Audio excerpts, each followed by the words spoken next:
very warm welcome to the AA Accountants seminar entitled Inspire. I'm pleased to say that we are co-hosting the seminar with Barclays Bank. We have with us Stuart Odell from Barclays, who is Area Business Manager, and Paul Simpson, Business Development Manager.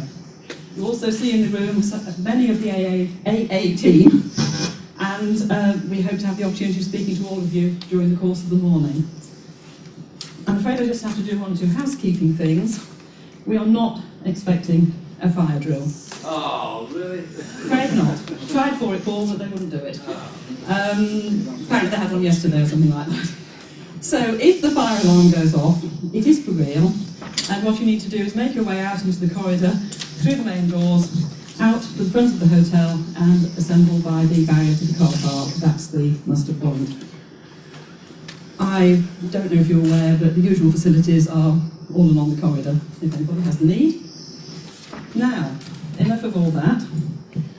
The person we're all waiting to hear about is our key speaker, Paul Dunn. Now, Paul is at the very forefront of marketing and leadership globally.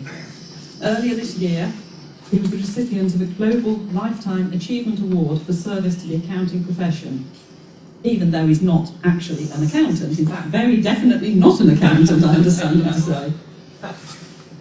Paul started his career as one of the first 10 people in Hewlett-Packard in Australia. Then came the founding of one of Australia's first computer companies, followed by the Results Corporation, and that was a marketing consultancy that grew from 0 clients to 23,000 clients in just 8 years. Pretty impressive. In 1992, Paul turned his entrepreneurial attention to professional service firms and created the breakthrough Accountants Boot Camp process and founded Results Accountant Systems and the Results Accountants Network. Sounds terribly exciting. He's now known worldwide as the Wizard of Wow. He's a best-selling author. He's helped create literally thousands of successful businesses around the world, and his audio and video programs are now in use by over 156,000 businesses. One leading magazine described him recently as a marketing guru turned philanthropist. And I'm sure we'll be hearing more about all of those things in Paul's presentation. Now, Paul's passionate about making a difference in new, effortless and habitual ways. He serves as a chairman of the revolutionary Buy One, Give One, or B1G1 as it's now better known. And that's a company that's already positively impacted 1.6 million beneficiaries around the world. He gets up every morning, as he puts it, to give businesses the power to change our lives. Well-travelled gentleman, he clocks up 1.2 million air miles each year, and apparently his baggage clocks up twice that at 2.4 million. But today, both Paul and his baggage have made it safely here to Peterborough. Ladies and gentlemen, would you join me in giving a very warm welcome to Mr. Paul Dunn.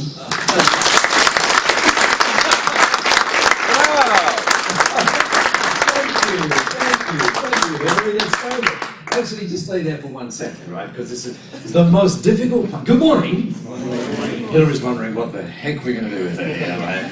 I have to tell you that the most difficult part of our program today is actually over, right? And that's how do you introduce the program. It's actually the most difficult part. And I reckon that Hillary did just a sensational job. Would you just acknowledge not just Hillary, but all the people at AA Accountants who made this possible? Well done! Yeah. Look at you! You look great, you really do. Thank you so much for being here. I realized that you had a choice, right? Because you could have been doing something else today, doing whatever you do in Peterborough or wherever it is. I didn't have a choice, right? I mean, I had to be here. So I promise you that wherever it was that you came from, I should say, I, by the way, came from Singapore, so I don't think anybody came quite as far as that. But wherever it was that you came from, I am just thrilled that you took the time to be here, and indeed that you made that choice. I promise you that as a result of you making that choice, you will be richly rewarded. Is that okay? Yep.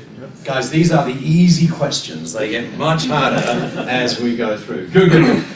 So I'm very humbled to be with you. I don't know whether any of you do this kind of stuff of talking with a group, but it actually is a very humbling experience. And at the same time, of course, I'm very privileged to be sharing these next 3 hours with you. As a matter of fact, at my age, of course, I'm privileged to be anywhere, but, but particularly with you. So, we're going to get on the way in just a second, but before we do that, I already mentioned these guys at AA Accountants. What an incredible thing it is that, if you've seen this, the 8th wonder of the world. Look at that, there's an accountant who smiles. This is amazing. It's really good. That's the team back there. And of course, they also, most of you came because you had some kind of association with those guys. But also, those guys had associations with someone else, and I don't often get a chance to sort of acknowledge banks and things, you know. But today we do, because they were in the newspaper this morning too. Because Barclays, the guys, where's Stuart? Where are you, Stuart? Yeah. Look at this, a big smile on Stuart's face, right? Despite the papers this morning. Despite the papers. That. No, I thought, well, you know, they already know, right? Well, I was actually going to say, Stuart, until well, I'll say it anyway, because I think the paper this morning sort of says it in a way. You know, there are lots of banks, but I've got to tell you that from where I sit, Barclays, seriously, is one of the most innovative banks. You know, just recently you would know that here in the UK, for example, they've done some stuff with mobile payments and stuff like that, which is really, really cool. So, let's do this again. Let's acknowledge the guys at AA and indeed the guys at Barclays for making it possible. Well done, Stuart. Thank you. Now, like you, I read lots of books, and lots of business books and stuff, and sometimes it takes me a little while to get the sense of what the books are about, right? But in October last year, I read a book. It's by a friend of mine, guy's now a friend of mine anyway, his name is Nick Morgan. He lives in Toronto in Canada. And it didn't take me very long at all to figure out what this book was about, because what you see on the screen right there is the opening sentence of that book. Not the open, you know, just the opening sentence, bang, it's there. And when I read it, it absolutely defines for me why I'm here. It is, as you can see, the only reason, says Nick and says Paul, to give a speech is to change the world. It's the only reason. Now, don't get too kind of tied up, that's really serious, because sometimes that's fun. Let me illustrate that. In fact, always it's fun. Do any of the guys in the room, have they ever had a daughter and given away their daughter's hand, as we say, in marriage? Has anyone ever done that? Okay, and you made a speech that day. That changed the world, I have to tell you. The gentleman there, your first name is? Roger. Correct. Well done, Roger. So anyway, so that's where we're heading. Now, in order to do that, that is to say, to change the world in various ways, we're going to run today a little bit differently. Show me your hands if you've ever worked for, and Stuart, your hand would go up on this, for, you know, sort of medium to large scale companies. Anyone ever done that? Oh, wow, most of us, okay. If you have done that, oh, that's probably my psychiatrist, I'll let him know it's okay. That probably is actually my phone. Be sure and turn those things off, won't you, and everything, much as you like it. I mean, every time it rings, you get a thrill. Someone likes me.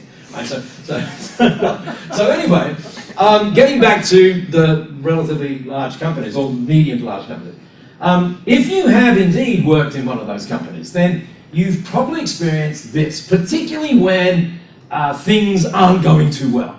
And what you see is there would be a group of people around the water cooler, for example, or the coffee, wherever it is, and one of them will say something like this: you know what?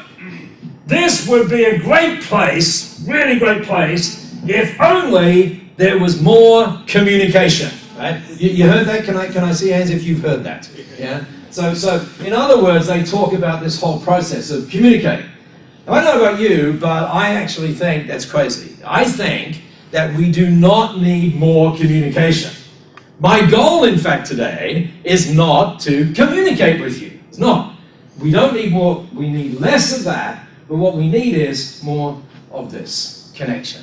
Does that make sense to you? Say yes, because then we'll finish on time. Yeah, close anyway. Yeah. So, and if you think about it, no matter what it is you do, whether you're in insurance, whether you do consulting, doesn't matter what you do, right? If you think about it, and I said to you what you do, now you might say things like, well, I sell insurance, or you might say I sell uniforms, or whatever it is that you say. But really, when you think about it, at the bottom, really what the function of our companies is to do that, right? We strive, don't we, to connect in some way, to hopefully to connect with ourselves, right? So it becomes part of our passion for living this great life. And hopefully too, we want to connect with not just our customers, but who else might we want to connect with? Have our team. Our team. Hopefully they feel as inspired as you do. You're looking at me so weird when I say that. And with that in mind, here's what we're not going to do. Again, my goal is not to communicate with you. My goal is to seriously connect with you, one-on-one almost, so that at the end of our time together, you feel like this was just for you. Is that okay? So we're going to do that. Now, the other thing, just quickly to illustrate this, and this is very non-English. Is it okay if we do a few things that are non-English today? I'm not too sure. By the way, I was born in England, okay? I was born in Dover. My dad was a miner down in the southeast Kent coalfields, and then one day they said the streets of Australia are paved with gold. It's amazing what Australians will say.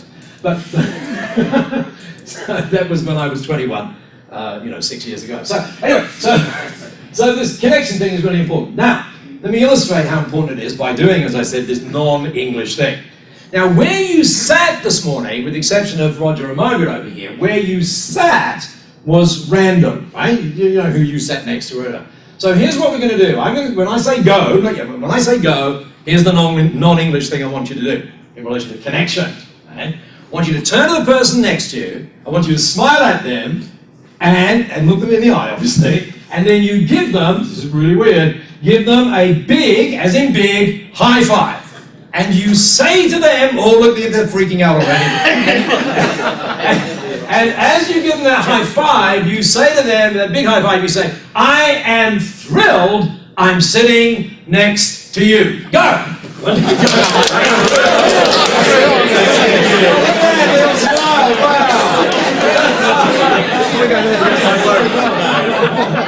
Well done. Good, see? Okay. By the way, this is like a funny setup for the sound and everything down here. Can you hear me okay? Is that all right? So funny.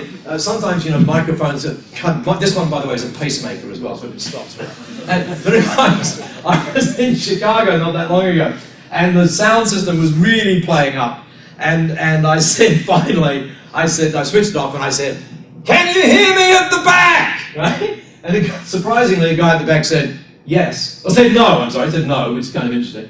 And then a guy down the front row said, would you mind if I change places with him? Anyway, so it's all working well this morning. So, connection is where it's at. So let's talk about then what we're doing. And I'm going to preview, it should be about 9:29. Well, it's not, it's a little bit later than that, but that's okay. You can see 9:29 there. And what we're going to do is this. If you wanted to figure out what we're doing today, let me show you how we're going to fill the glass. So that represents 100%, which will be about 16 actually, not 10, when we get there. And here's how we're going to fill it. We're going to begin, as you know, by talking, because you've all seen the tickets that the guys produced, by talking about this thing, talking about speed, adding speed. Now, by the way, in some countries, I have to explain that is not something you kind of, put in your veins or something like that, right? And in some countries, I have to explain that adding speed does not mean driving quickly to the office or running fast around places. Something much deeper than that, as we will see.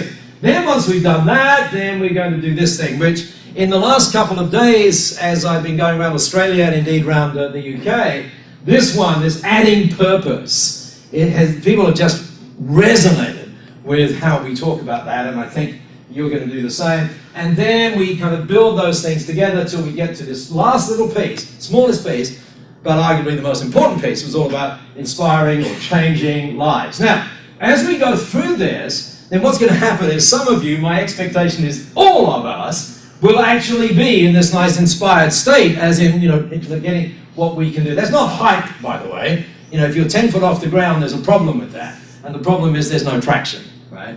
So this is not about being 10 foot off the ground. It's about much, much more serious stuff than that. But anyway, you're going to be inspired. And some of you, to put this thing in here, then there's this little optional thing which will take us like 100%, where we'll stay back just for like 5 minutes or so. So is everybody okay with that time frame? Everybody okay with that? Good, good, good. Oh, and the other thing that we would do, see, when I'm speaking, I kind of get in the zone, and I have no idea what time it is. I have no idea how hot it is. I just don't know, right? And so I usually go from 9:20 through till 12, or something like that, and it's really cool for me. But in England, not in England, I've noticed that people start to sit there cross-legged, and they go, because the bladder is, getting a little full. So what we might do, if it's okay with you, and I'll read that on your faces, okay? Not yet, not yet, no, not yet. Then I'll sort of randomly say, let's take a break. But when I do that, I love your concurrence on that. That's not the typical kind of go to a seminar break where you have like 30 minutes to go and chew the cud or whatever, okay? It's not that, it's like 6 minutes, that's it, okay? And I'm going to ask you to respect that as we go through so that I can honour those commitments there. So, let's then get started as to what on earth this thing called an inspiring enterprise is all about. The reality is that every single one of us actually has that masses of colour, that inspiring enterprise. We all have one of those, irrespective of what it is we do. The problem is that in some cases it's not yet switched on, you know what I mean? Or sometimes it switches off. So today is really about switching that on, getting in a sort of a permanent on state in relation to that inspiring enterprise. So, let's fill in the blanks again. By the way, take notes. You get out of this, just about as much as you put in, okay? So, taking notes helps you put something in. And we've already identified these, so this is easy, but we're going to just expand on them just a bit. So, there are 3 keys, and here's the first key. We talked about it a minute ago. This thing called adding speed. Now, what does that mean? What's this thing called adding speed mean? Well, about 17, I think it was, weeks ago, I got to spend some time with the CEO in Southeast Asia of Google, right? By the way, just when I mentioned Google, it occurs to me that 12.5 years ago, because their birthday was on September the 12th last year, right? That was their 12th birthday. Now just get that. Just get that if we were in this room in the year 2000, celebrating the millennium and all those wonderful things, we would not then have known the word Google. What better analogy do you want for adding speed? But anyway, this guy said this. He said, I love what he said. He said, we are in the age of the acceleration of everything. And the way I get that, how many of us have, for example, produced, and Shaz and the guys at AA will kind of freak out at this, but just go with me, guys. How many of us have ever produced these wonderful documents called business plans? Can I see the... Oh, look at that. Lots of hands up. That's interesting. By the way, let me ask another question before I come back on this business plan thing. Thank you for that. How many of us... I need to check this. How many of us own our own companies? Can I just see that? Wow, that's a lot. Okay. How many actually work for the man, work for a company? Can I see that? Show your hands if you work for someone. Now, I'm a very good student of how many hands go up. Right? And not everybody's hand went up. So therefore, I need to ask another question. So here comes the question. How many of us own our own businesses, but wish to hell we did not? Oh, there's a few. Yes, our hands jump up now. Okay, now we've got Anyway, so talking then about this whole speed thing and business plans. Given that you've done all of this work to create a business plan, when you really get this thing about the age of acceleration of everything, here's the truth. If I don't get what it is that you're talking about, I might be a potential investor or whatever else it is. If I don't get it in like 42 seconds, bang, every other thing you had in that business plan is just wasted paper. Do you get that?